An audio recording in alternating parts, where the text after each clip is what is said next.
विद्याः तेजो वारिमृदां यथा विनिमयो यत्र सर्गो मृषा धाम्ना स्वेन सदा निरस्तकुहकं सत्यं परं धीमहि सच्चिदानन्दरूपाय विश्वोत्पत्त्यादिहेतवे तापत्रयविनाशाय श्रीकृष्णाय वयं नमः।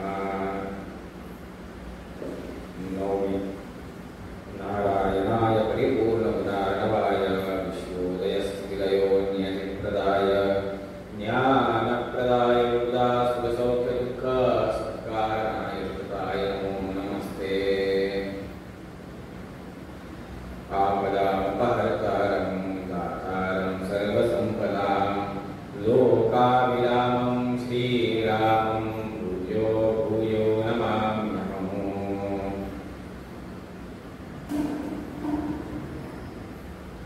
मनोजवं मारुततुल्यवेगं जितेन्द्रियं बुद्धिमतां वरिष्ठं वातात्मजं वानरयूथमुख्यं श्रीरामदूतं शरणं प्रपद्ये। नौमि न्यायसुधादिवृज्जयमुनीं श्रीपादराट्सन्मनीं व्यासार्यान् विविधागमां गिरिहरान् श्रीवादिराजानपि वन्दे हंसवरान् रघुत्तमगुरुन् वैरब्धपारानिधिं श्रीसत्यव्रतराघवेन्द्रमुनिपां सद्बोधसत्यान्वां विद्यायां विबुधाचार्यं वेदज्ञानाभिचन्द्रिरं गुरुमतत्कान्तमार्ताण्डं सत्यज्ञानमुनिमुञ्जे सत्याभिज्ञकराब्जोत्थान् पञ्चाशद्वर्षपूजकान् सत्यप्रमूलतीर्थार्यान् मुनिज्ञानसुधारतान् शास्त्रेषु पारदुष्पानं शास्त्रज्ञेषु च वत्सलं दीनभक्तोद्धारकं सत्यात्मानं गुरुं भजे। विद्यापीठविधातारं विद्यावारिचन्द्रं विद्यार्थिवत्सलं वन्दे महामहिं सद्गुरुम् आपदापहर्तारं दातारं सर्वसम्पदां लोकाभिरामं श्रीरामं भूयो भूयो नमाम्यहम्। वर्जितम्।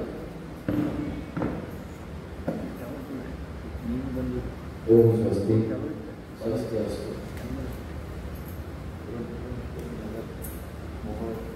शास्त्रेषु पारदर्शिवान् शास्त्रज्ञेषु च वत्सलं दीनभक्तोद्धारकं सत्यात्मानं गुरुं भजे। विद्यापीठविधातारं विद्यावारिचन्द्रं विद्यार्थिवत्सलं वन्दे महामहिं सद्गुरुम्। मागील कथेमध्ये आपण कलियुगामध्ये कशा पद्धतीने व्यंकटाचल हे नाव पर्वतास प्राप्त झालं या संदर्भात चिंतन केलं। त्यानंतर स्वामी पुष्करणी तीर्थाबद्दल आपण चिंतन केलं। कशा पद्धतीने सरस्वती मातेला वरदान प्राप्त झालं याबद्दल आपण चिंतन केलं। आजच्या कथेला आपण प्रारंभ करूया। श्री गुरुभ्यो नमः। हरि ओम। ब्रह्मरुद्रादिवन्द्यं त्वां भजे वेङ्कटनायकं निवारये स्वानिष्टानि साधयेष्टानि माधव। श्री गुरुभ्यो नमः। हरि ओम हरि ओम हरि ओम। कथम जनक राजा व शतानंद मुनी यांचा हा सुंदर संवाद।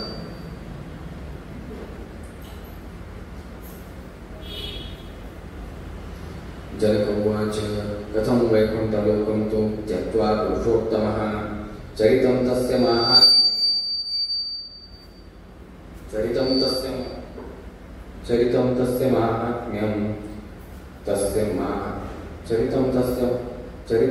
माहात्म्यं तीर्थानां पर्वतस्य च। शतानंद उवाच जनक राजा शतानंद मुनींना म्हणतात, हे मुने, व्यंकटेश्वर भगवंत श्रीनिवास भगवंत स्वतःच वैकुंठ धाम सोडून या भूवैकुंठावर कसे आले याबद्दल थोडंसं सांगा।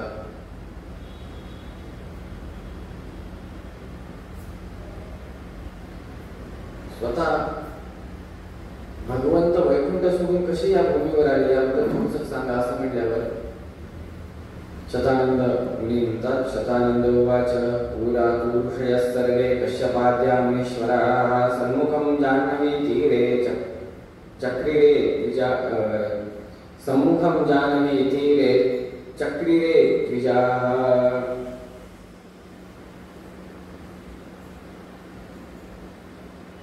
साक्षात गंगा नदीच्या तीरावर सकल ऋषी मुनी, सकल मुनी श्रेष्ठ यज्ञ करायला बसले.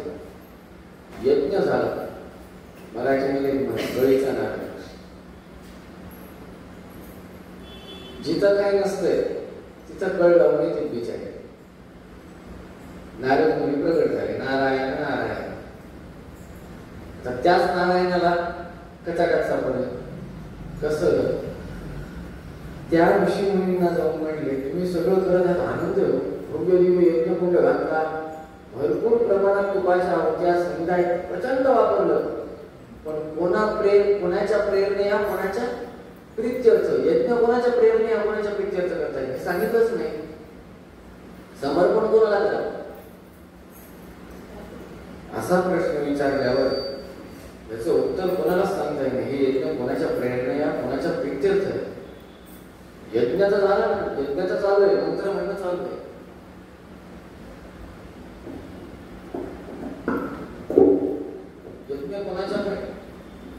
यज्ञ कोणाच्या प्रेरणेला कोणाच्या प्रित्यर्थ हे सांगता येत नाही. को वा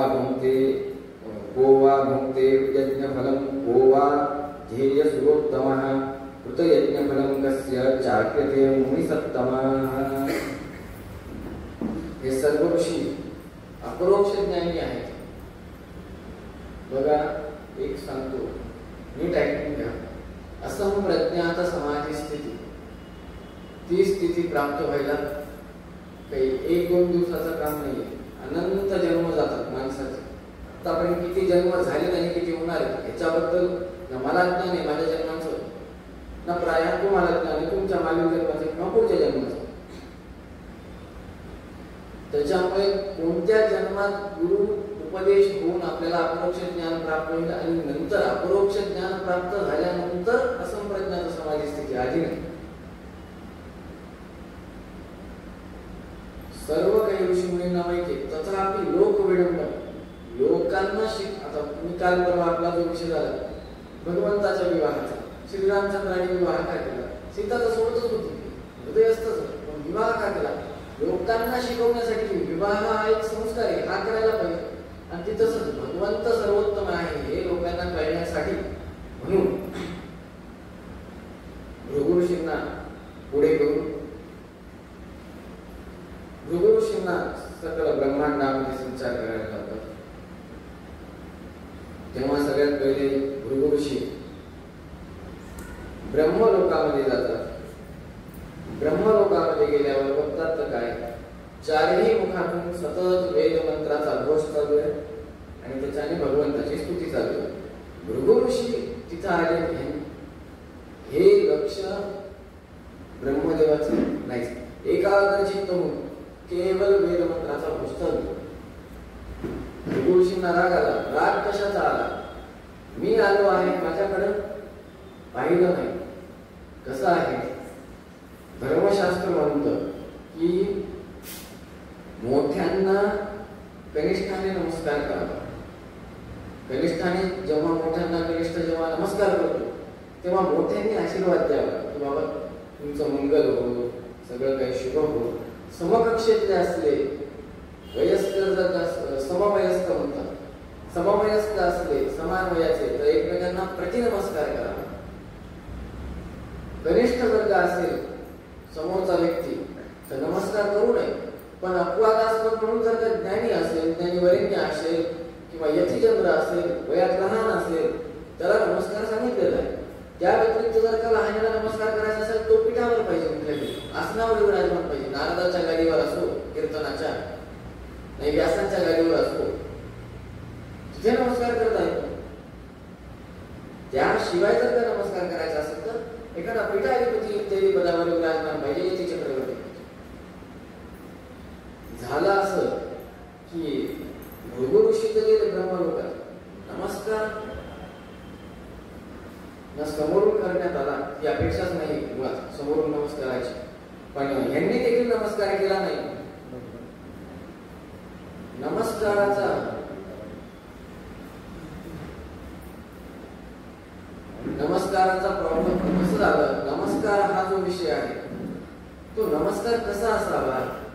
याच्याबद्दल विवेक चूडामणी नावाच्या ग्रंथामध्ये अस्खलित वर्णन होतं. अस्खलित. अजवत करणे विद्वांसः यती संपुट पाणिना मूर्खंच एक हस्तेन कनिष्ठं नाभिवादयेत्. अजवत करणे विद्वांसः अशा पद्धतीने गोकर्ण सदृश कान करून, सुरुवातीला असे गोकर्ण सदृश कान करून गोत्रोच्चार करायचे.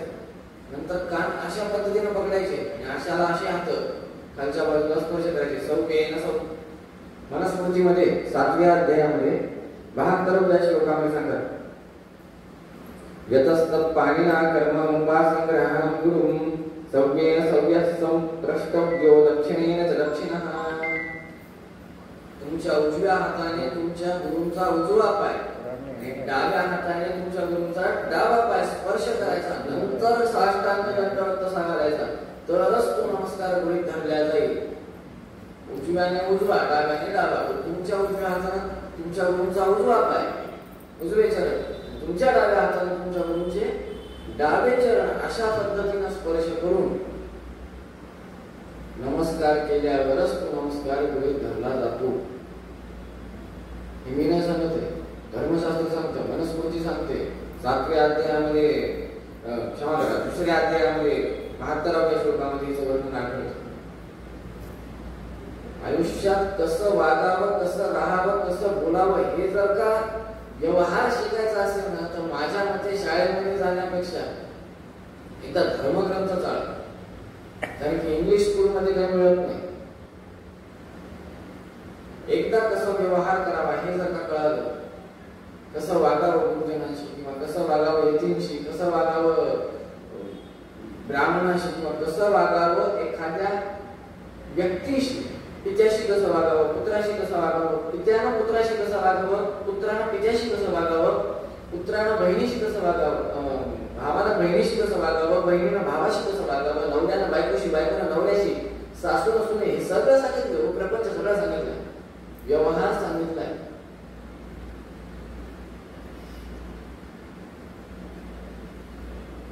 पुढे म्हणतात मूर्खंच एक असते ना, त्याच्या आधी म्हणजे अजबत करणे विद्वांसा यती संपूर्ण पाणिना. अशा पद्धतीनं नमस्कार कोणाला करावा, सौम्येन सौम्य किंवा दक्षिणेनं दक्षिण पाय, अशा पद्धतीने हे जे आहे अशा पद्धतीने स्पर्श कसा करावा आणि कोणाला करावा, कोणाच्या चरणाला करावा. यती संपूर्ण अजबत करणे विद्वांसा यती संपूर्ण पाणिना. विद्वानांना, श्रेष्ठ ब्राह्मणांना यती संपुट पाणिना, यती चंद्रांना अशा पद्धतीने नमस्कार करावा. याच्यासाठी धर्मशास्त्र अनुग्रह करतो, आज्ञा देतो. मूर्खंच एक असते ना, आजकाल आपण गाडीवर जाताना आता नेमकं हे कोणाला म्हणतो, तर शास्त्र काय म्हणतं, मूर्खंच एक असते ना. आता नमस्कार करतोय तो मूर्ख झाला तर जो नमस्कार करत आहे, क्षमा करा, ज्याला नमस्कार करत आहे तो मूर्ख झाला, त्या जो नमस्कार करत आहे तो झाला. तर ते नमस्कार करणाऱ्याने बघून घ्या. मूर्खांच एक हस्ते न कनिष्ठं नाभिवादयेत्. कनिष्ठांना अभिवादन करू नये, अशा पद्धतीने धर्मशास्त्र सांगतं.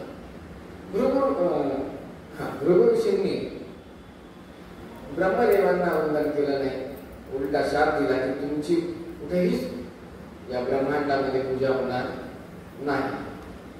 असा शाप दिल्यावर तुम्ही म्हणाल होती पुष्कर क्षेत्री, ही घटना घडण्याच्या पूर्वीच पुष्कर क्षेत्रामध्ये ब्रह्मदेवाचं मंदिर प्रतिष्ठापित करण्यात आलं होतं. म्हणून नशीब एवढं चांगलं आपल्याला तिथं जाऊन ब्रह्मदेवाची पूजा करता येते. सकल ब्रह्मांडात एकच जागा पुष्कर तीर्थ, तिथं जाऊन ब्रह्मदेवाची उपासना करता येते. नाही तर केवळ स्मरण करायचं आणि पुढे चालायचं, दुसरा उपाय नाही. ग्रंथांतरात विषय आढळतो.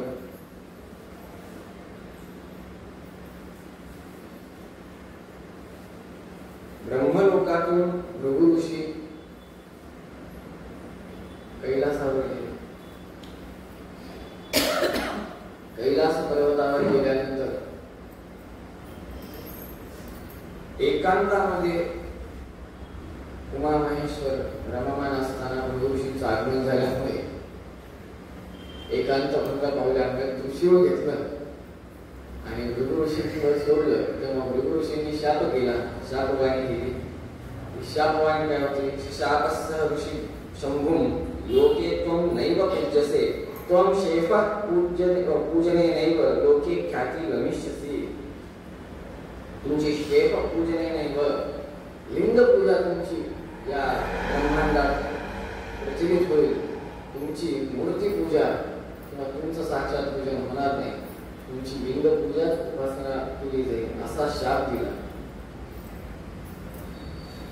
तिथून भृगु ऋषी हरिमंदिरामध्ये आले, वैकुंठामध्ये आले.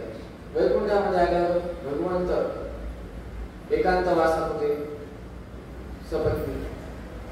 तेव्हा लक्षच देत नाही. शेवटी जोरात एक लात घातली. लात बघा, जोग नाही आहात. भगवंताचं वर्णन करताना, त्यांच्या देहाचं वर्णन करताना असं म्हणतात की वज्र काय शरीर, वज्रापेक्षाही कठोर शरीर. जर का वज्रापेक्षा कठोर आहे, भगवंत सर्वोत्तम आहे. बघा, येत आहे भृगु ऋषी, हे देखील माहिती, कुठून कुठून जाऊन आले हे पण माहिती. तथापि स्वतःच्या वक्षस्थळावर लात मारू देण्याचे काय गरज आहे? लात मारू देण्याची भक्तवत्सल. दोन गोष्टी या ठिकाणी खूप महत्वाच्या आहेत. दोन्ही गोष्टी समजून घ्यायच्या. दोन्ही हरिमंदिरातच घडल्या, म्हणजे वैकुंठामध्ये.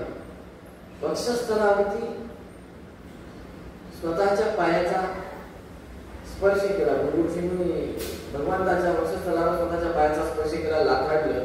लाखाडल्यानंतर भगवंत काय म्हणतो? हे ऋषीमुनी, माझा देह हा अत्यंत कठोर आहे, वज्रापेक्षाही कठोर आहे. असं मी नाही, सगळे पुराण त्याची सांगतात. पण माझ्या वक्षस्थळावर तुम्ही लात मारल्यावर तुमच्या पायाला इजा झाली असेल,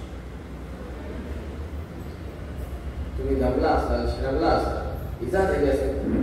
मी तुमचे चरण प्रक्षालन करतो, पादपूजा करतो. कसं करतो? थंड पाण्याने नाही, गरम गरम पाण्याने तुमची चरण प्रक्षालित करतो. त्याच्याने बघा, गरम पाणी जेव्हा आपण अंगावर घेतो हिवाळ्यामध्ये जरा बरं वाटतं. गुडघे पाय जर दुखत असले तर गरम पाण्याची बाटली भरून घेतो आणि त्याच्यामध्ये पाय आपण टाकतो, जरा शेकल्यासारखं वाटतं. तसं करतो म्हणे.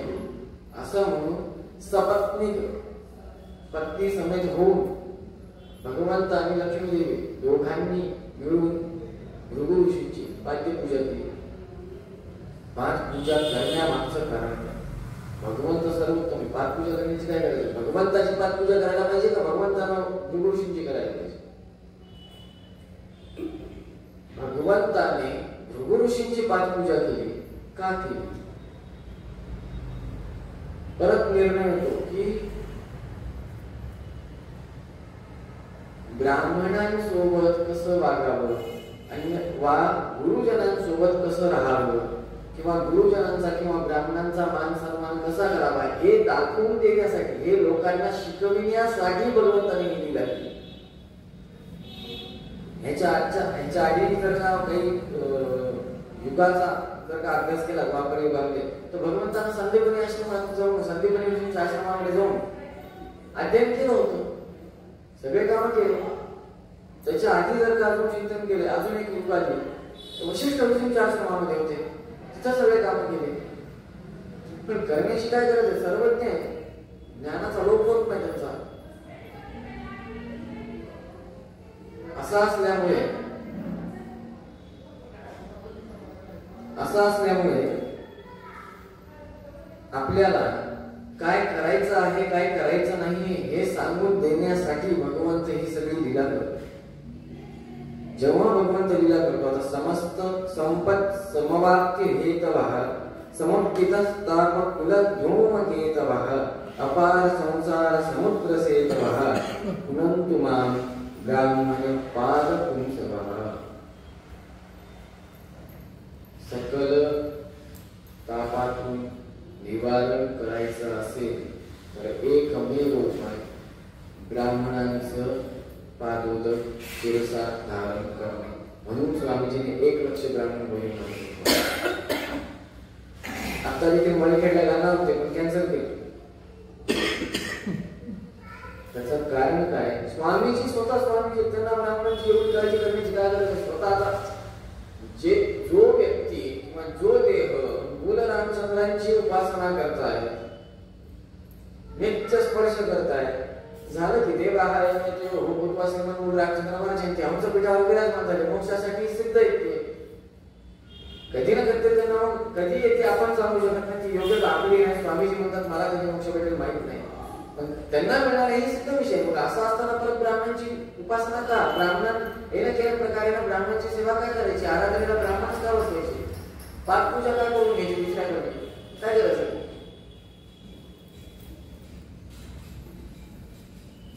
ब्राह्मणाच्या पायाची धूळ जर का डोक्याला लागली तर सर्व अनिष्ट परिहार होतात. एका प्रसंगामध्ये महाभारतामध्ये राजसूय यज्ञाच्या प्रसंगी भगवंताला जे जिम्मेदारी सोपवली होती, तुम्ही आलेल्या ब्राह्मणांचं आदरातिथ्य करताना पाद्य पूजा करण्याचं काम तुमचं आहे. पाल प्रक्षालन करायचं, पुसायचं, डोळ्याला लावायचं पाणी, पुढे जायचं ब्राह्मण, एवढंच काम.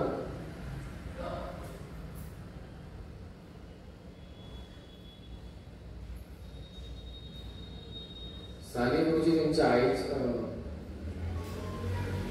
श्यामची आई या पुस्तकामध्ये खूप सुंदर वर्णन करतात. कसं आहे, कादंबरीला आणि काव्याला जिथे ना पोहोचले रवी तिथे पोहोचले कवी, तर साम्य बघायचं नसतं. तिथं असं म्हणतात की उष्टीपत्री भोजनाचे उष्टे पान श्रीकृष्ण परमात्म्याने काढले होते, असं देखील म्हणतात पांडवांनी. तुमच्या ग्रंथामध्ये तुमच्या पुस्तकामध्ये कादंबरीमध्ये त्यांनी वर्णन केले. तर याबद्दल मी प्रत्यक्ष बघितलं. सत्यज्ञान विद्यापीठ मोठ्या आचार्यांची पुण्यतिथी, अनेक विद्वान पंडितांचं भोजन आणि त्या उष्ट्या पानावर लोटांगण घालणारे विद्यार्थी, समग्र देहाला खरकट करून घेणारे, सगळं ते प्रसाद ब्राह्मणांनी खाल्लेल्या शरीराला, धोत्राला, अंगाला, केसाला सगळीकडे ते अन्न लावून गेलं, लोटांगण घालणं. का?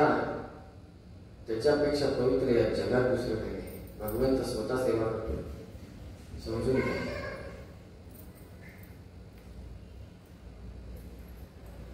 श्रीमठातलेच एक महास्वामी सत्यज्ञान तीर्थ महास्वामींच्या काळामध्ये, प्रायःच्याच काळामध्ये एका शिष्याच्या घरी महास्वामी गेले होते. अनेक विद्वान आले होते. त्या विद्वानांना चांगल्या पद्धतीनं गौरव इत्यादी झाला. निघताना स्वामीजीने सांगितलं, तू तुझं वस्त्र घे आणि सगळ्या घराला पुसून काढ. वस्त्राने पुसून घेतलं. वस्त्रावर सगळी धूळ लागलेली होती. एका संपुष्टामध्ये ते ठेवून दे म्हणून सांगितलं. संपुष्टामध्ये ठेवून दिलं. याला नित्य प्रदक्षिणा घालून याची नित्य पूजा करून. का? हजारो ब्राह्मण त्याच्या घरातून येऊन गेले. वैदिक ब्राह्मण, गायत्री जपणारे ब्राह्मण त्याच्या घरातून येऊन गेल्यामुळे त्याचं घर साक्षात हरिमंदिर झालं. पेजावर स्वामीजी होते मागे, विश्वेश तीर्थ महास्वामी. त्यांनी सत्यप्रभू तीर्थ महास्वामीजींचं जेव्हा आगमन झालं तेव्हा, म्हणजे जेव्हा स्वामीजींनी 50,000 रुपयाचा त्यांच्या काळामध्ये सोन्याचा तांब्या श्रीकृष्ण परमात्म्याला अर्पित केला होता सत्यप्रभू तीर्थ महास्वामी, तेव्हा ह्यांनी सांगितलं होतं, विश्वेश तीर्थ महास्वामीजी म्हणले होते की सत्यप्रभू तीर्थ महास्वामीजींच्या हृदयस्थ पद्मनाभ तीर्थ, नरहरी तीर्थ, जयतीर्थ झाले आहेत.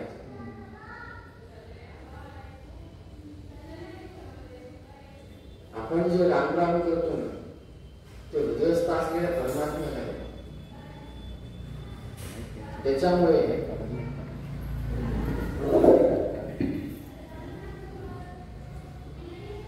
नमस्कार जो करतो ना, तो आपण भगवंताला करतो, हृदयस्थ असलेल्या परमात्म्याला. हे आपण विसरून चालणार नाही.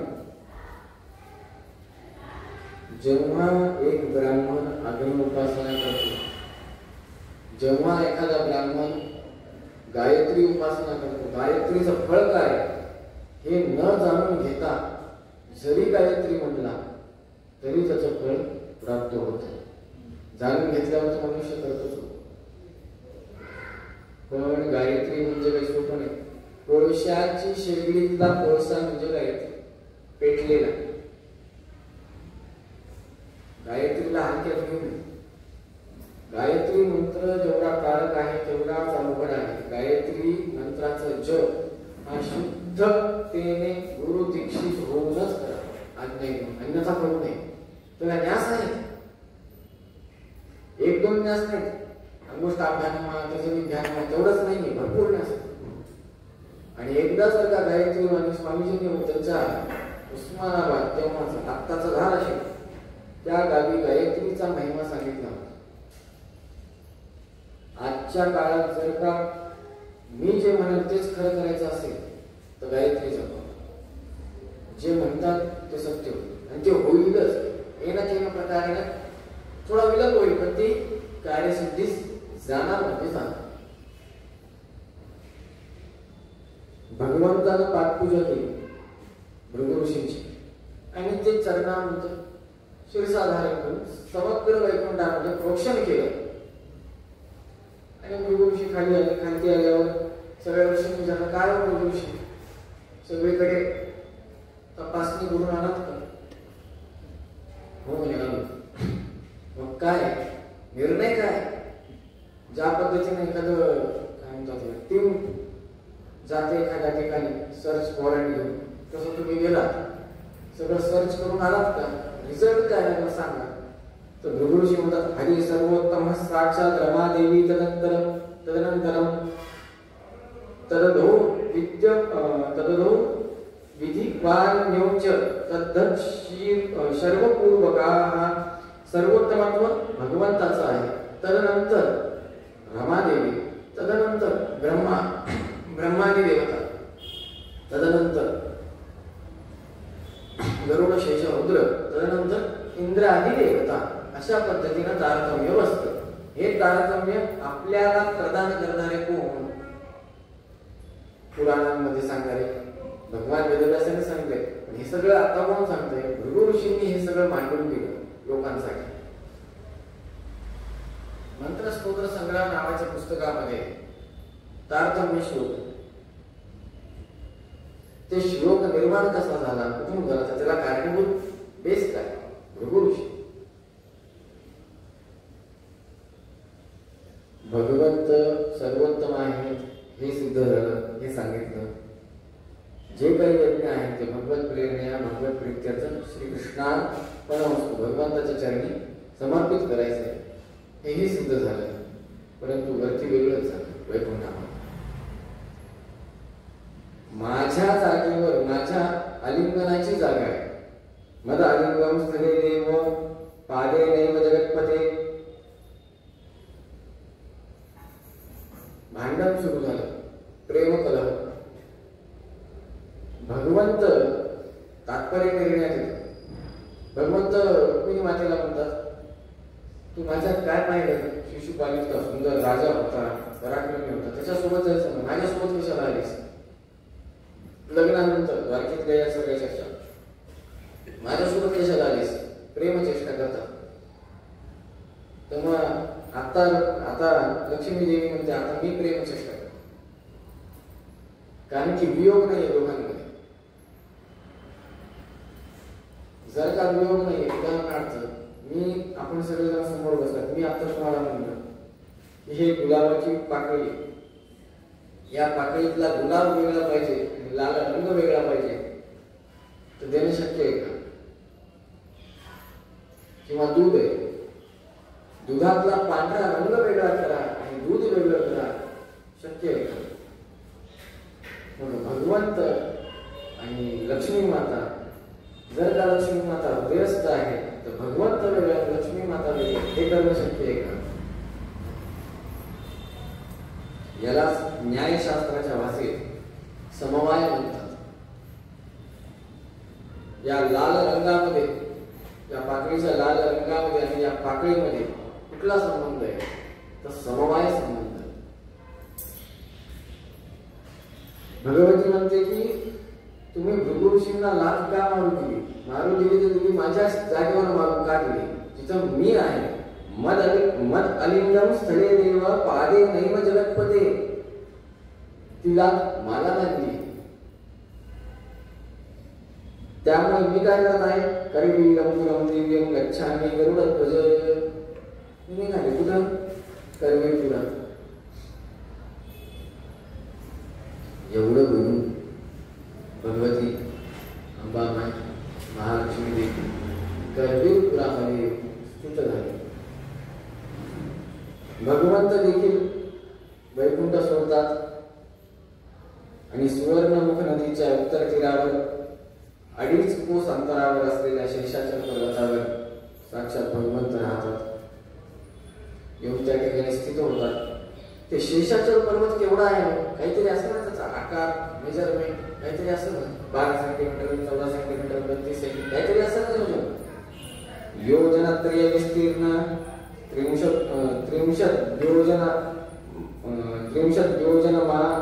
योजनमाय योजनत्रय विस्तीर्ण 30 योजनमाय वदनं वेंकटगिरिं नरसिंहदृश्य मध्यमः. 3 योजन रुंद व 30 योजन लांबी असलेला वेंकटाचल पर्वत आहे. या पर्वतावरील जे झाडे, वनस्पती, पशु, पक्षी, कीटक आहेत ते सामान्य आहेत असं चिंतन करू नये. सामान्य नाही तर कसे आहेत? आपण म्हणतो ना लाईफ सर्कल, जीवन चक्र जे आहे सजीवांचं ते कसं आहे? तर वो देवतागणाः मृगाश्च ऋषिपुंगवाः पितरः पक्षिणः सर्वे पाषाणा यक्षकिन्नराः. वेंकटाचल पर्वतावर जी झाडे आहेत ती झाडे साक्षात देवता लोक आहेत. ऋषीमुनी जी आहेत ती हरिण इत्यादी पशु आहेत. आणि पितृदेवता जे आहेत किंवा पितृ लोक जे आहेत ते साक्षात पक्षी स्वरूपामध्ये त्या ठिकाणी राहतात. आता हे सगळं झालं. पाषाणांचं काय? मृत्तिका पाषाण त्यांचं काय? साक्षात यक्ष आणि किन्नर हे पाषाण रूपाने त्या ठिकाणी राहतात. त्याच पर्वतावर स्वामी पुष्करिणी स्थित आहे. काल आपण त्याचा महात्म्य ऐकलं. पुढे काय म्हणतात? धनुर्मासे स्थिते पक्षे द्वादश्याम मरु अरुणोदये काक्षन्ति विबुध श्रेष्ठा मज्जनं तज्जले शुभे रामोऽपि तत्र स्नानेन हतां सीता मगात्पुरा. धनुर्मासामध्ये अर्थात पौष मास शुक्ल पक्ष द्वादशी तिथीला अरुणोदयाच्या वेळी जर का तिथे स्नान केलं तर विशेष पुण्य भेटतं. का? तर त्यावेळी सकल देवता गण त्या स्वामी पुष्करिणीमध्ये स्नानासाठी येतात. अरुणोदय म्हणजे कधी?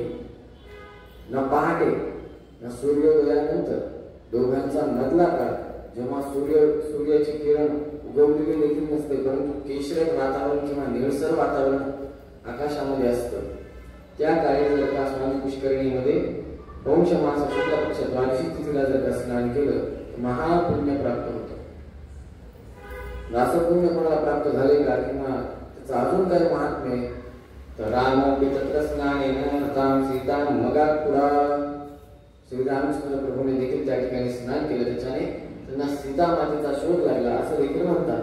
म्हणजे भगवंताला सीता मातेचा शोध माहिती होता. ही सगळी लीला आहे, क्षेत्र महिमा वाढवण्यासाठी केलेली भगवंताने.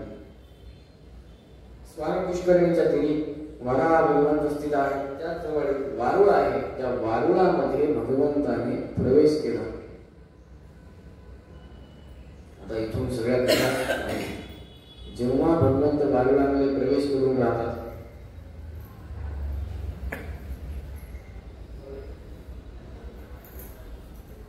चोल राजा नावाचा राजा,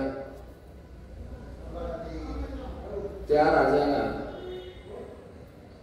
एक पत्नी व त्यांचा मुलगा असं ते कुटुंब. इकडे महालक्ष्मी देवी ब्रह्मदेवाजवळ जातात, म्हणतात तुम्ही जगतपतीला बघितलं का? तुमच्या जे जगत पिता आहेत त्यांना बघितलं का? तुम्ही तुमच्या पित्याला बघितलंय का? नाही, मी नाही बघितलं. तुम्ही नाही बघितलं? नाही. चला म्हणे शोधायला. तस्मिन् काले इति साक्षात् धेनु रूपं समाश्रितः ब्रह्मधेनो पालिका भूत गोपाली कमलालया. साक्षात रुद्रो वत्सरूपी ताभ्याम चेयम समागता. त्यावेळी भगवती ही गोपालिका झाली, गोवत्स स्वरूपात रुद्रदेव आले, साक्षात गो स्वरूपात धेनु स्वरूपामध्ये ब्रह्मदेव झाले. गोवत्सा समेत महालक्ष्मी देवी त्या पृथ्वी तलावर येऊन त्या चोल राजाच्या राजवाड्याच्या जवळ येतात व ह्या गायी, ती महाराणी माझ्या लेकराला दिव्य गायींचं दूध प्यायला घातले म्हणून ती गाय विकत घेत आली. स्वतःच्या गोठ्यामध्ये बांधतात. जसं आपण एखादी वस्तू आणतो स्वयंपाकघरात ठेवतो, आम्ही तसंच झालं, वस्तू विकत घेतली, स्वतःच्या घरामध्ये नेऊन ठेवली.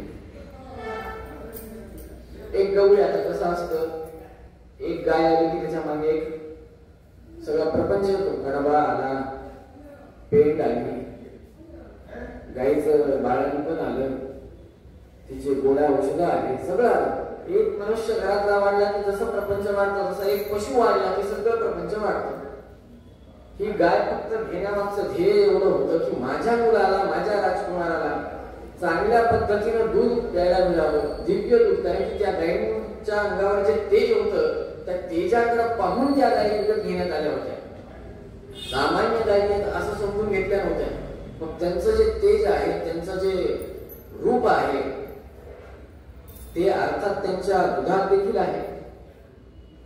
आणि जर का ते त्यांच्या दुधात आहे तर ते दूध पिल्यावर माझं लेकरू धष्टपुष्ट 100% होणार. या विचाराने त्या गायी विकत घेण्यात आल्या. त्या गायी विकत घेतल्यावर स्वतःच्या गोठ्यामध्ये नेऊन बांधल्या. गोठ्यामध्ये बांधल्यानंतर एक गवळी, ज्याला आपण गोपालक म्हणतो, मराठवाड्यामध्ये गवळी म्हणतात, त्या गवळ्याला सांगण्यात आलं की बाबा ही गाय, हिचं तुला संरक्षण, रक्षण, पालन पोषण करायचंय. आजपासून तू कामाला ये. कामावर यायला सुरुवात झाली. ज्या पद्धतीने एखादा सामान्य शेतकरी म्हणा किंवा गवळी गायीची सेवा करतो, तशी ती सेवा करायला प्रारंभ करतो. तशी ती गायीची सेवा करायला तो गवळी प्रारंभ करतो. गवळीचं जेव्हा सेवा चालू होते तेव्हा काय, खुंट्याला बांधलेली गाय काढायची आणि सोडून द्यायची. सोडल्यावर ती गाय व्यंकटाचल पर्वतावर इकडे तिकडे चरणार, चारा इत्यादी बनणार, खाणार आणि त्यानंतर वापस होऊन बसणार. असा शेड्यूल, असं दिनचर्या सुरू झाली गवळीची. अनेक दिवस गेले. गाय सोडायचा विचार. गाय सोडल्यानंतर गाय शोध घ्यायची. कशाने? घ्राणेंद्रियाने. बघा, हे आजही सिद्ध आहे. मनुष्यापेक्षा प्राणी चांगले. निदान कामाला तर येते. मनुष्य कुठल्याच कामाचा नाही. न धड एकाग्र बुद्धी आहे, न वृत्ती एकाग्र आहे, न सज्जन आहे, न इमानदार आहे. पशु प्राणीच कामाचे. कुत्र इमानदार राहते मालकाशी, गाय इमानदार राहते मालकाशी. कुत्र्याचं घ्राणेंद्रिय सगळ्यात भारी, त्याच्यामुळे बॉम्ब स्क्वॉड मध्ये माणसापेक्षा त्यांना स्थान जास्त आहे. माणसाचं घ्राणेंद्रिय कामाचं, रसनेंद्रिय कामाचं. फक्त जर का तो नित्य धर्माचरणात असेल तर नशिबी तीर्थ इत्यादी मागे काल आपण त्याचा बघितलं की देह कसा पवित्र होतो. जर का तो सात्विक मार्गावर असेल तर आहे धन्यता, नाही तर मग चाकवलं. त्याच्यामुळे इमानदार कोण आहे तर माणसापेक्षा कलियुगात 100% संत इत्यादी सोडली, योग्यता संपन्न व्यक्तिमत्व सोडलं तर पशु हे एकमेव आहे जे सज्जनतेने राहतात मालकाशी, इमानीद्वारे. जुने माणसं जर का असतील तर ते सांगू शकतात की बाबा पशु जे आहेत ते फार इमानीत बरे आहेत. एक आठवलं म्हणून सांगतो. खंडू नावाचा एक कुत्रा, तो पूर्णेच्या पुढे टाकळी त्या ठिकाणी होता. आम्ही सगळ्यांनी बघितला होता. वारला, वयोवृद्ध होता. एकादशीच्या दिवशी जर का त्याला कोणी काही खायला दिलं तर तो उचलायचा तोंडाने आणि बाजूला गोदावरी त्यामुळे वाळू माफियांचं खूप असतं, तर त्या वाळूच्या डोंगराच्या तिकडे त्या ठिकाणी असा खड्डा करायचा आणि त्याच्यात ते ठेवायचा, बुजून टाकायचा आणि द्वादशीला परत तिथं जायचा, उकरायचा आणि ते खायचं. हे सगळ्या गावातल्यांना माहित होतं. बरं तुम्ही म्हणाल ते काय गाव काय फार मोठे, जेमतेम 500 आणि 600 वस्तीचं गाव. सांगण्याचं तात्पर्य मालक जसा वागतो ना तसा पुत्र वागतो, तसा प्राणी वागतो.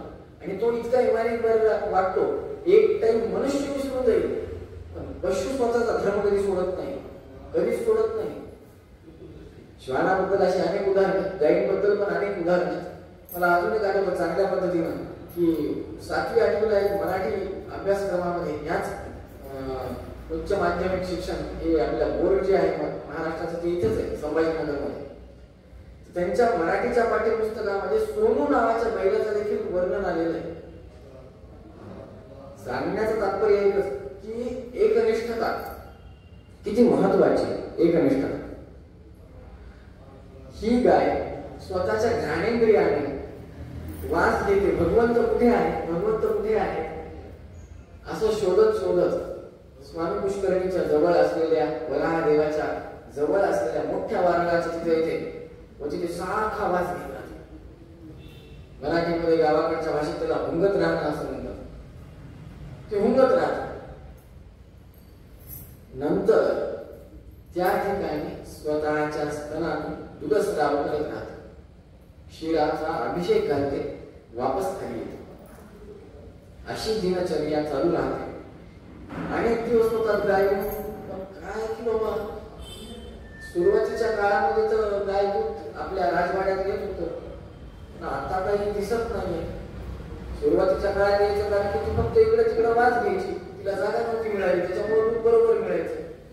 आता जागा मिळाली तर दूध येणं बंद झालं, कारण की दूध वरचीच अभिषेकाला जायचं.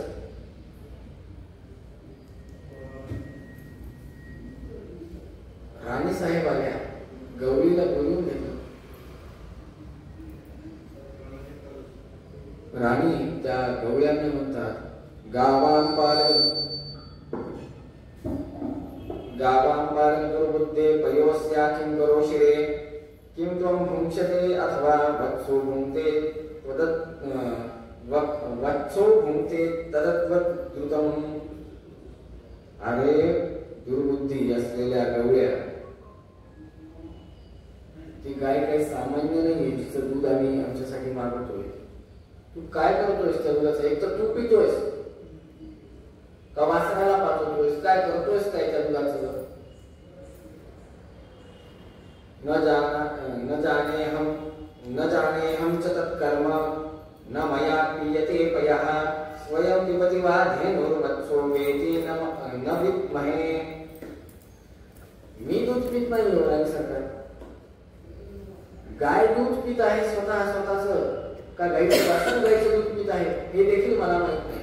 तू खोटं बोलतोयस असं म्हणून चाबूक हातात घेऊन त्या गवळ्याला खूप मारलं. कोणी? त्या महाराणीने. आता राग कसा असतो? सज्जनाचा राग फार घातक. हिंदीमध्ये म्हणतात, जब शरीफ शराफत छोड़ता है तो जान यहां तक आ जाती है. सज्जन जोपर्यंत सज्जन असतो तोपर्यंत चांगला असतो. सज्जन जर का दुर्जन झाला तर ते सगळ्यात घातक असतो. दुर्जन दुर्जनच असतो, त्याच्याबद्दल काही संदेह नाही. दुर्जनाची घातकता तेवढी नसते जेव्हा एखादा सज्जन दुर्जन बनतो, ती घातकता फार जास्त असते. गवळी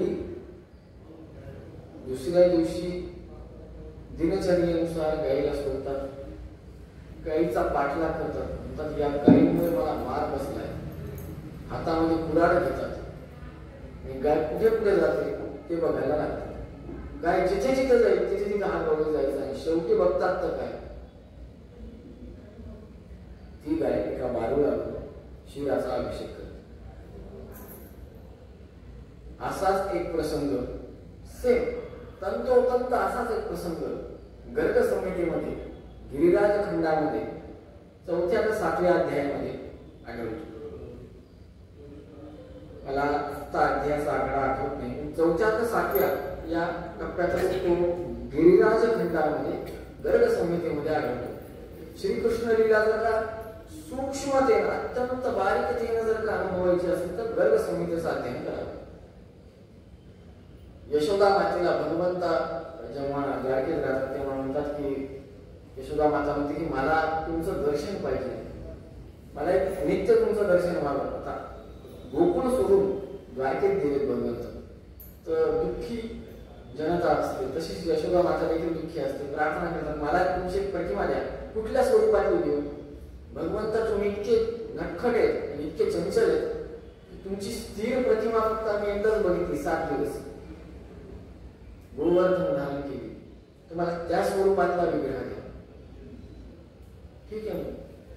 त्यांच्या मांडीवर श्रीनाथजी नाथद्वार, नाथद्वारामध्ये जी सध्याची श्रीनाथजींची विग्रह, मला सांगता अंगाला काटे येतात. श्रीनाथजींचा विग्रह जो आहे तो ह्यांना दिला यशोदा मातेला. त्याची पूजा त्यांनी आनंद काढली, जवळजवळ ते असेच तर त्यांनी त्याची पूजा केली अशा गर्गसंहितेमध्ये उल्लेख. ती प्रतिमा गोवर्धन पर्वतावर दडून राहिली.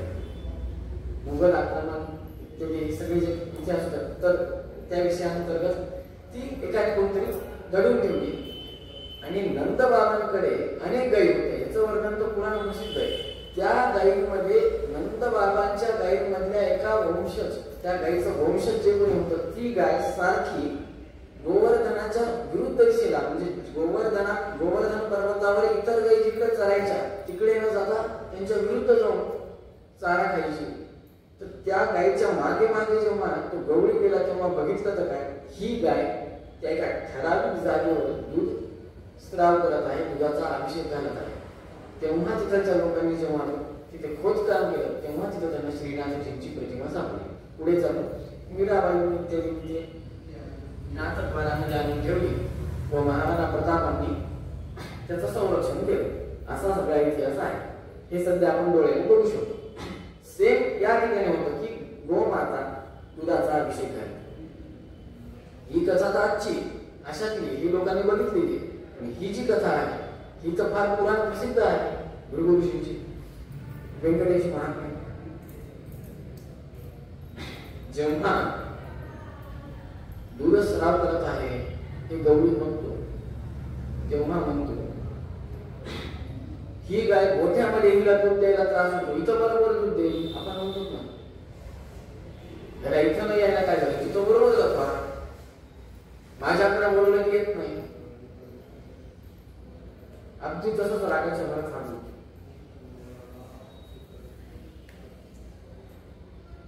त्याच्या इथं न आल्यानं आपण म्हणतो ना, इथं न आल्यानं मी दोषी थांबतो. तसं त्या गायीनं गोठ्यामध्ये दूध न दिल्यामुळे मला चापकाचे फटके पडले. आता या काही गायीला मी सोडत नाही. सोबत आलेली कुऱ्हाड हातात घेतली आणि गोहत्येच्या मानसिकतेने बघा गवळी गायीची सेवा करणारा त्याच्यामुळे शरीर जब शराफत छोड़ता है तो जान यहाँ तक आ जाती है. जो गो सेवक होता तो आज काय गो हत्येसाठी तयार झाला, सिद्ध झाला.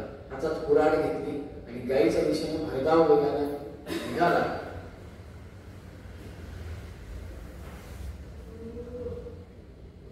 स्वयं जग्राहतं घातं मौलोस्वे च जगत्पतिः कुठारेणाति तीक्ष्णेन दाडिते वेंकटेश्वरे.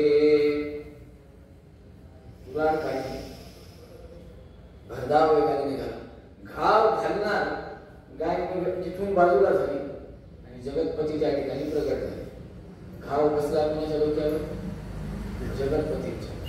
आता तुम्ही म्हणा जगतपतींचा देह काय साधा आहे का? एकीकडे याच्यात सांगायला घाव बसला, रक्ताचा फवारा उडाला, कुठलच्या कुठं शिरस्फोटम समापन्ने कुठारेण तदोत्थिता सप्तताल प्रमाणेन रक्तवृद्धी भूतदा. सप्तताल वृक्ष, 7 नारळाचे झाड एकावर एक ठेवल्यावर जी हाईट होईल तेवढ्या उंचीवर रक्त उडालं आणि नंतर ते खाली पडून वाहू लागलं.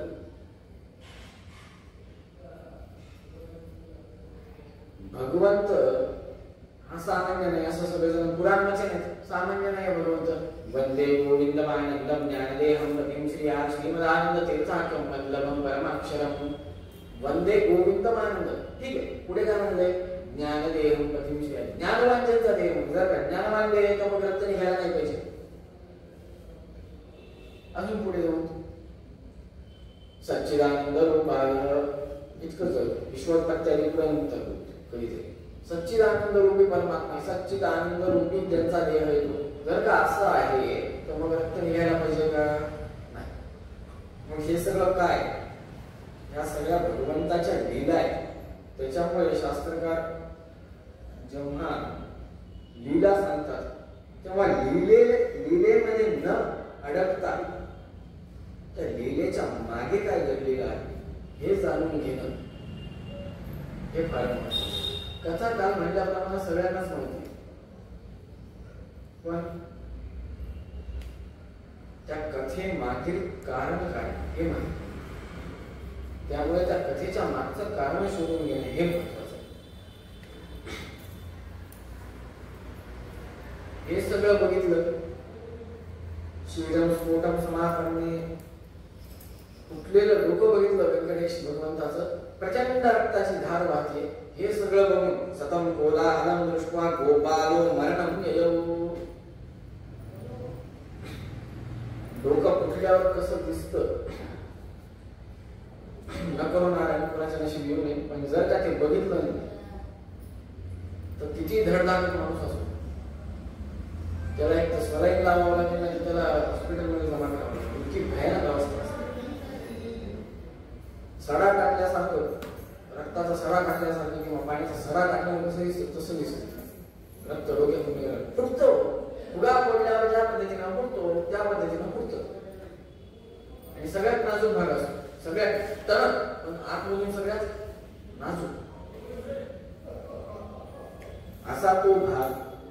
भगवंताच्या अशा त्या भागावर घात कुऱ्हाडीनं घातल्यामुळे किंवा घातल्यावर हे सगळं दृश्य बघितल्यावर, कोलाहल म्हणजे हा सगळा धिंगाणा गोंधळ बघितल्यावर जागेवर गोपाल मेला. तो गवळी जागेवर मूर्छित झाला, मेला. नंतर ती गाय वापस राजवाड्यात येते आणि उधळते. गाय उधळणं काय असतं हे गावाकडच्या लोकांना चांगलं माहिती असेल. गाय उधळते. गाय उधळल्यानंतर राजा म्हणतो हे काय चाललंय बाहेर ठिकाण बघा, काय नाही हो राजाची गाय उधळली, तिला सांभाळा, उधळलेल्या गायला पकडा. पकडण्यासाठी सेवक जातात. ती गाय तिथून धुवून ठोकते सरळ पर्वताच्या दिशेने. त्या गायीच्या मागे सर्व सेवक जातात. ती गाय त्या वारुळापाशी येऊन थांबते. वारुळापाशी येऊन थांबल्यावर सर्व सेवक बघतात काय गवळी मरून पडल्या, वारुळातून रक्ताचा स्राव व्हायला. ही सगळी घटना राजाला येऊन सांगतात. राजा भयभीत होतो. व्यंकटाचल सारख्या क्षेत्री काय पराक्रम घडायला कळायला मार्ग नाही. राजा देखील त्या वारुळापाशी येतो. बघतो तर काय वारुळातून रक्ताची सतत धार लागलेली आहे. समोर गवळी मृत पडलेला आहे. दुधातून चिकट झालेली जमीन आहे, त्याच्यामध्ये आता रक्ताचा मिश्रित झालेला आहे, रक्त मिश्रित झालेलं आहे खालच्या जमिनीवर. काय करावं हे कळलं. आता भगवंतानं घाव स्वतःवर का घालून घेतला किंवा का तो प्रहार स्वतःवर झेलला हे जाणून घेण्यामागे तत्व हे खरं तर जाणून घ्यायला पाहिजे. जर का नित्य श्रद्धेनं विश्वासानं भगवंताची पूजा केली, तुलसी दल मात्रेण मामकेनैव यः पूजं पूज्ये भक्तिभावेन तं रक्षामीति पुनः. जर का एक तुलसी दल नसेल तर तुळशीतली काडी वाळलेली देखील चालेल, शेवट सापडेल. ते जरी 40 ग्राम अन्यथा भगवंताच्या विग्रहाला समर्पित केली तरी देखील मी त्या भक्ताचं रक्षण करेन. फक्त सातत्य पाहिजे, खंड नको. सातत्य पाहिजे म्हणजे ड्युटी आहे 12 ते 5 तसं नको ना. शाळेतल्या ड्युटी सारखं करायची म्हणून मनाने पाहिजे. ते नुसते करायचे म्हणून करायचे असेल तर मग विषय वेगळा. पूजा किती वेळ करत असेल हे महत्वाचं नाही. पूजा काय विचार करून करतात हे महत्वाचं. स्वामीजी पण म्हणतात संक्षिप्त पूजा केली तरी चालेल, पण भगवंत सर्वोत्तम आहे हे जाणून पूजा करा. ती संक्षिप्तातली पूजा ऑटोमॅटिकली भविष्यात विस्तृत स्वरूप प्राप्त करून घ्या.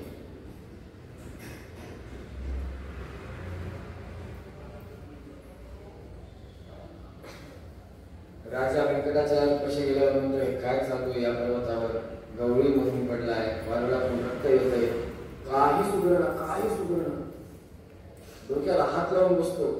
तेव्हा भगवंत म्हणतात, श्री भगवान वाच पापेष्टोसी दुराचार राज्य गर्वं मदोन्नत अनाथं भक्तिहीनं मां दरिद्रं वनचारिणं पितृमातृ वहीनं च भार्या बंधु विवर्जितं भ्रातृहीनं कुठारे न सिधारिना. हे पापी दुराचारी राज्याच्या भोगामध्ये मदोन्नत झालेला, सगळ्या गोष्टीचा विसर पडलेल्या राजा तुला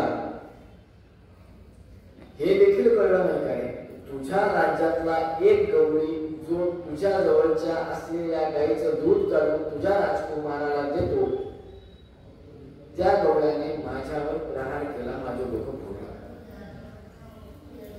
तू काय कामाचा, तू राजा म्हणून काय कामाचा. खरं आहे ना, जर का घरामध्ये बायको नवरा, बायको मुलगा मुलगी नातू हे जर का पराक्रम दाखवत असतील आणि ते पराक्रम नवऱ्याला घरातल्या प्रमुखाला जो व्यवहार करता त्यालाच माहिती नसेल तर काय कामाचं. काहीतरी पाप करून ठेवायचं, ते पाप जाणार कोणाला, ते पाप कोणाच्या मागे. भरपूर धावतात. नवरा म्हणतात संक्रांतीच्या वेळेस खूप होत असत, काहीतरी घ्यायचं असतं. पतिदेव म्हणतात काही घ्यायचं नाही. पतिदेव कामाला जातात, या देवी मैत्रिणींसोबत इतर देव्यांसोबत निघतात मार्केटमध्ये आणि काहीतरी साडी घेऊन येतात. पण हा सिद्ध विषय असा असताना ते पाप कृत्य झालं का नाही, धर्मानुसार बघायला गेलं तर पतींना जो घरातील कर्त्या धर्त्याला जर का आपण काय करत आहोत ह्याची सूचना किंवा निर्देश जर का दिले नाही तर ते चांगलं आहे का वाईट हे कसं करणार. आणि समजा चांगलं आहे बाबा ते तुमचं भाग्य, पण न सांगता एखादं वाईट कृत्य घडलं, न कळत घडलं. काल परवा म्हणल्याप्रमाणे पापाचा देखील भरपूर विषय आहे. याज्ञवल्क्य स्मृतीमध्ये त्याचं भरपूर एक पूर्ण चॅप्टरच वेगळं आहे, 400-500 पानांचं. अनवधानाने अज्ञानाने अचानक न कळत घडलेल्या पापांना काय प्रायश्चित्त घ्यायचं याच्यासाठी पूर्ण चॅप्टर आहे. पण आता समजा न कळत पाप घडलं बायका पोरांकडनं, ते पाप कोणाच्या मस्तिकी जाऊन पडणार, त्यांच्या नाहीच पडणार, ते जाऊन पडणार नवऱ्याच्या, त्या मुलाच्या वडिलाच्या. त्याला काय करायचं. भगवंत तेच म्हणतोय, यजमानो गृहे यस्तु न विचार परो भवेत. घरातल्या स्त्रियांनी किंवा वंशजांनी केलेलं पाप हे त्या यजमानाने केलेलं पाप गृहीत धरलं जातं. तू राजा आहेस, राज्य तुझं घर आहे, राज्यातील प्रजा तुझं कुटुंब आहे, त्यांचा पालक तू आहेस, त्यांचा वडील तू आहेस. तू जर का वडील आहेस तुझ्या पाल्याने तुझ्या पाल्याकडनं जर का अशी कृती होत असेल त्याला जिम्मेदार राजा. किती गंभीरतेने सांगितलंय विचार करा. मी उदाहरण नुसतं असं नाही, त्याच्यात लिहिलेलं आहे भविष्योत्तर पुराणात. म्हणजे त्या काळातच काल म्हणल्याप्रमाणे त्या काळातच सगळं लिहून ठेवलंय. फक्त आपल्याला ग्रंथ काढून वाचायचंय. आपण वाचत नाही म्हणून आपल्याला कोणी वाचवतही नाही, आपण वाचलेही जात.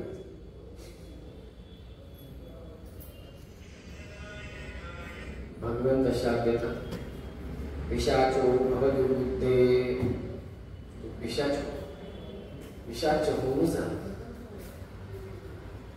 तू दुर्बुद्धी आहेस, तू पिशाच होऊनच आहे. तेव्हा हे ऐकल्या क्षणी एक मुहूर्त म्हणजे 45 ते 48 मिनिट तो राजा विशुद्ध होतो. बरोबर आहे. कोणी जर का म्हणतो पिशाच होऊन राहा, भले भले विशुद्ध, पण इथं स्वतः भगवंत म्हणलाय. जेव्हा शुद्धीवर येतात राजा, तेव्हा राजा उवाच किमर्थम मशपी देव नापराध विवर्जितम अविचार्य जगन्नाथ किम मया चारितम तव. भगवंता, मी काय केलं, माझ्याकडनं काय घडले? बरोबर आहे, माझ्याकडनं काहीच घडलं नाही. आता समजा तो गवळी माझा असता, माझा जर का गवळी असता, तुम्ही काय म्हणता असतं, भगवंता त्यानं केले, मी थोडंच केलं. वर्णामध्ये मी नाही टाकलं, त्यानं टाकलंय. खारट त्यानं केलंय, मी नाही केलं. तुम्ही मला दंड का देताय? याचं उत्तर आधीच दिले. घरच्यांच्या चुकीला कोणाची चूक गृहीत धरलेली आहे? घरातल्या प्रधान व्यक्तीची. इथं प्रधान व्यक्ती कोण आहे? सोप्या भाषेत सांगायचं झालं, फार सोप्या भाषेत, पंतप्रधानाचा राजीनामा, सकल मंत्रिमंडळाचा राजीनामा गृहीत धरला जातो. सोप्या भाषेत सांगायचं झालं, त्या पंतप्रधान एखाद्या मंत्र्याने चूक केलेली असो अन्यथा नसो, पण दोष एकालाच लागतो, प्रधानमंत्र्याला. अगदी तसंच आहे.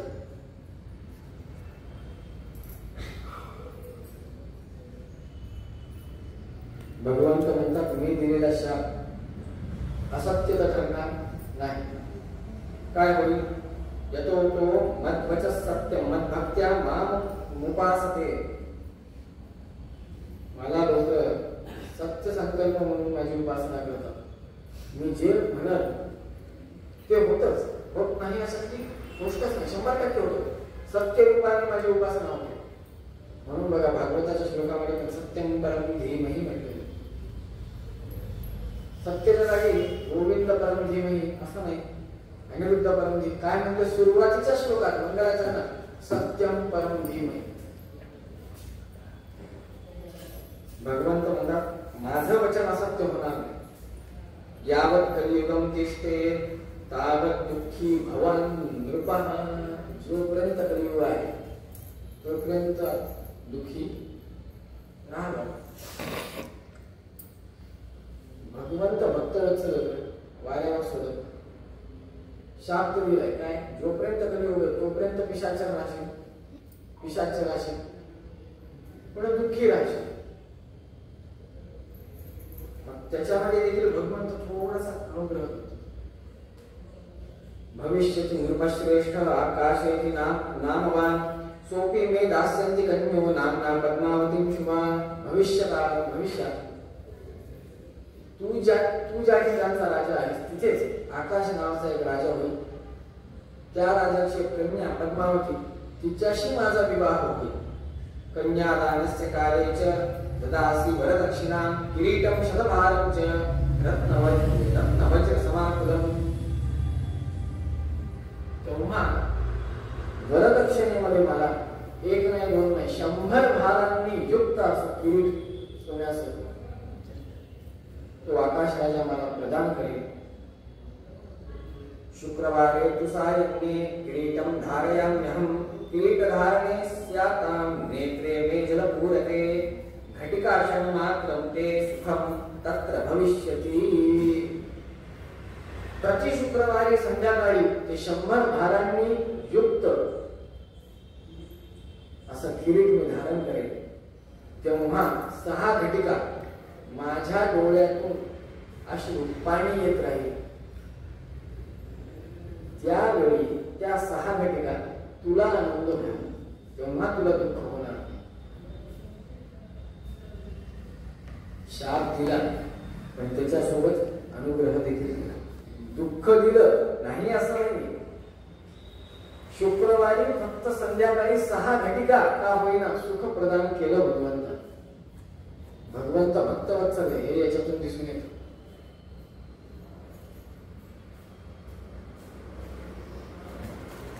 शापातही सुख दिलं भगवंताने, शापातही सुख दिलं आपले.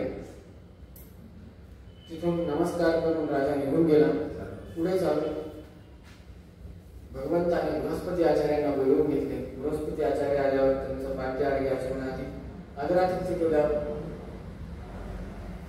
भगवंत म्हणतात की या जखमेचं काहीतरी करावं, जखम झाली आहे. तेव्हा क्षीरमौदुंबरम देव तथा कार्पास मकरजम मेलयित्वा रमाकांत तक्षोपरि धारयताम.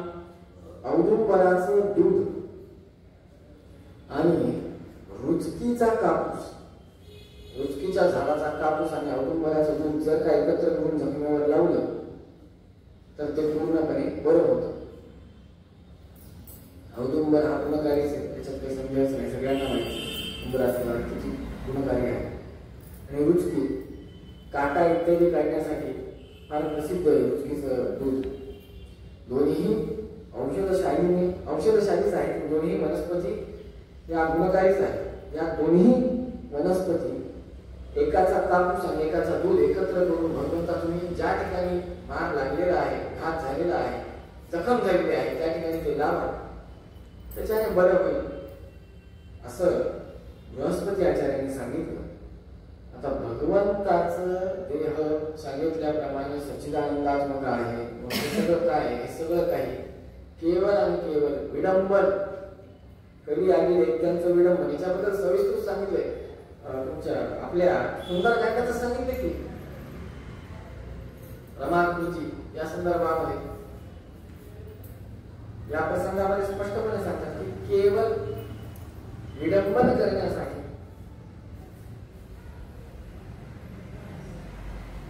तत्र ताम कलमुख्यानां विडंबोयं कुतो भवेत्. केवळ कली आधी त्यांचं विडंबन करण्यासाठी. हा कोणी नाहीये, व्यंकटेश हा कोणी नाहीये, हा एक सामान्य माणूस आहे, मनुष्य देह आहे. अशी धारणा दैत्य वृत्ती किंवा असुर वृत्ती असलेल्या व्यक्तींना व्हावी यासाठी करण्यात आलेलं हे विडंबन आहे. पुढे चालून भगवंत हे सर्व काही सांगितलेली गोष्ट शिरसाधारण करतात. बृहस्पती आचार्य तिथून निघून जातात. भगवंत वारुळामध्ये प्रवेश करतात. वारुळामध्ये प्रवेश केल्यानंतर भगवंत त्या ठिकाणी त्या व्यंकटाचल पर्वतावर अयोध्येचं चिंतन करून लीला करतात, मथुरेचं चिंतन करून लीला करतात. मी स्वतः भगवंत आहे असं भगवंत श्रीरामचंद्र आहे असं भगवान श्रीनिवास चिंतन करतात. वारुळ हे कौसल्या माता आहे. वारुळाच्या बाजूचा जो झाड आहे ते गजरथ आहे. शेषाचल हे लक्ष्मण आहे. समग्र क्षेत्र अयोध्या आहे असं समजून लीला करतात. पुढे जाऊन कृष्ण मी आहे असं भगवंत चिंतन करतात. वारुळ देवकी माता आहे. चिंचेचं झाड वसुदेव आहे. शेषाचल बलराम आहे. क्षेत्र मथुरा आहे. स्वान पुष्करणी यमुना आहे. सर्व हरिण इत्यादी पशु यादव आहेत. सर्व पक्षी गोपिक आहेत. अशा प्रकारे चिंतन करून भगवंत त्या ठिकाणी लीला करत राहतो. जेव्हा आपण हे व्यंकटाचल महात्म्य श्रवण करतो तेव्हा प्रचंड गंभीरतेने या मागे घडलेली जी काही कथा आहे, कथेच्या मागे म्हणल्याप्रमाणे श्लोक असतो. श्लोकार्थ असतो, एक मतितार्थ असतो, एक भावार्थ असतो आणि एक विशेष अर्थ असतो. श्लोक एकच आहे. श्लोकाचा अन्वयार्थ आहे, भावार्थ आहे, मतितार्थ आहे, विशेषार्थ आहे, श्लोकार्थ आहे. एकूण 5 अर्थ. अपेक्षित काय आहे? अर्थ म्हणल्यावर अर्थ अनेक आहेत ना, अर्थाचे अर्थ अनेक आहेत. तुम्हाला कुठला अर्थ अपेक्षित आहे? हा अर्थ अपेक्षित आहे का अर्थाचा अर्थ अपेक्षित आहे का शब्दार्थ अपेक्षित आहे? उदाहरणार्थ जशी योग्यता आहे, लहान लेकरू असतो, एक उदाहरण देतो वाणीला पूर्णविराम देतो. जेव्हा घरामध्ये अतिथी येतात तेव्हा घरामध्ये एक लहान बालक असतं. लहानपणी प्राय सगळ्यांनी केलेलं असेल, खाऊ आणतात बघा कोणी नातेवाईक आले लहान असायचे तर खाऊ त्या टेबलवर ठेवतात अतिथी. हा लहान बालक येतो, सगळ्यांना नमस्कार करतो. याचं लक्ष त्या नमस्काराकडे दिसतंय. नमस्कार करण्याच्या मागचं इंटेन्शन काय? खाऊ पाहिजे असते. बरं, खाऊ जाताना तो तोपर्यंत नमस्कार करत नाही जोपर्यंत काही खाऊ देत नाही. असू दे, पण टेबलवर खाऊ दे. जर का चतुर बालक असेल तर काय असतं बघा, चतुर. वडील म्हणतात, अरे काकांनी तुझ्यासाठी खाऊ आणलाय, तू घेतला का नाही? नाही नाही, काकांच्या हाताने घे. काकांच्या हाताने का घे? बरं, काकांनी खाऊ दिला, त्या बालकाने तो खाऊ घेतला, स्वतःच्या खिशामध्ये ठेवला. वडील म्हणाले काका गेल्यानंतर, अरे तू का नाही तुझ्या हाताने घेतला? काकाने तर तुझ्यासाठी आणला ना, तुझ्याच ताब्यात दिला तू का नाही घेतला? हा, तुझ्या हाताने का नाही घेतला? तर तो बालक म्हणतो, मी माझ्या हाताने घ्यायला गेलो, एवढाच भेटत. काकाचा हात जरा मोठा आहे, जरा जास्त भेटत, म्हणून मी काकाच्या हाताने घेतलं. जर का बालकाला एवढं कळतं, आपण तर सगळे सुशिक्षित आहोत आणि रिटायर आहोत, की तुम्ही तर सगळे रिटायर आहात. समोरची व्यक्ती काही जॉब करत असते, काही जण रिटायर असेल, आपण नित्य व्यवहार करतो, तथापि आपण विसरून जातो. काय विसरून जातो? आपल्याकडनं कर्म करून घेणारा एक जण बसलेला आहे. सकाळी रोज आपण संकल्प करतो. संकल्प कशासाठी? मी पहिल्याच दिवशी म्हणलं, अहंकार घालवण्यासाठी. पण तो कधी घालता येईल? जेव्हा भगवत प्रेरणा, भगवत प्रीत्यर्थ म्हणतात. तिथं जर का मम आत्मना श्रुती स्मृती बकेट लिस्ट लावली तर तो अहंकार वाढेल का कमी होईल? त्याच्या आधी मंडळाचा काही फायदाच नाही ना. सकाम सेवा असेल तर अवश्य म्हणावं, त्याच्याबद्दल काही वाद नाही. काहीतरी इच्छा पूर्ती करून घ्यायची असेल अनिवार्य आहे तेव्हा करा, आपण नाही म्हणतो. तसं विधान आहे वेदात, शास्त्रात. पण प्रत्येक वेळेस मम आत्मना मम आत्मना मम आत्मना ते काय काम? अग्निनारायण प्रेरणा, अग्निनारायण प्रीत्यर्थ असं उपासना करा, अशी संकल्प करा. अग्नीची उपासना करताना किंवा भगवत उपासना करताना भगवत प्रेरणा, भगवत प्रीत्यर्थ. प्रत्येक वेळेस मम आत्मना बकेट लिस्ट घेऊन ठेवली ना, भगवंत एकच म्हणतो, अरे काही काम धंदा नाही, बादली घेऊनच तयार आहे, लिस्ट तयार आहे, बोर्ड दाखवलं तर हात जोडून घेतली आणि हालत त्या जनक राजासारखी होऊन बस, कळणारही नाही कधी काय झालं सकाम केल्यावर. त्याच्यामुळे जेव्हा आपण कथेला बसतो, पूजेला बसतो, भोजनाला बसतो, कुठेही बसत असाल तर 9वी भक्ती पाहिजे. आत्मनिवेदन. अन्न समोर आले, भगवंताच्या प्रेरणेनं आले, भगवंताने दिलंय. कित्येक जण आहेत शनिवारी इथं जागा कुठे शनी मंदिर असेल किंवा कुठे जिथं कुठे याच्यात बसतात ना, तिथे जाऊन बघा त्यांची हालत काय असते. त्यांच्या अपेक्षा तर निश्चित चुकी आहे. 2 घास चांगले खायला मिळतात. लोकांना पाणी नाही म्हणून इतके दिवस ओरडत होते, आता पाणीच पाणी आहे तर पिता येते का? इतके दिवस मराठवाड्यातले लोक सगळेजण ओरडत होते ना, आम्ही सगळे तर निश्चित ओरडत होतो. 24 दिवसाला एकदा म्युन्सिपालिटी पाणी द्यायचं, महानगरपालिका मे महिन्यात. पाणी नाही, पाणी नाही, पाणी नाही. ते पाणी नाही म्हणून स्वामींना इकडे येता येत नव्हतं. सवळ ओढ नाही, सवळ ओढ नाही. आता पाणीच पाणी आहे, आता येता येते का? आता तर येताच येत नाही ना, सगळे फुलं पाण्याखाली.